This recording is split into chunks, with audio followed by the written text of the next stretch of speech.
bayan ay pumunta sa simbahan upang magpasalamat sa kanya sa pang-araw-araw na biyaya.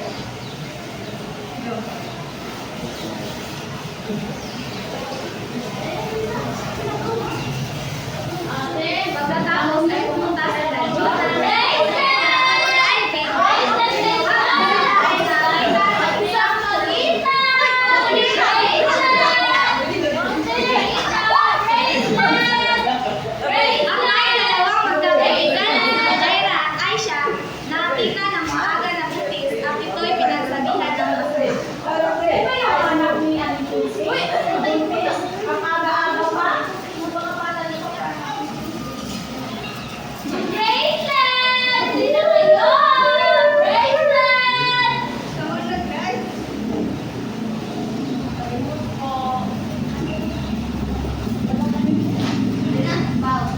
ito ay nagpapakita ng pagmamahal sa Diyos, ngunit walang pagmamahal sa kapwa.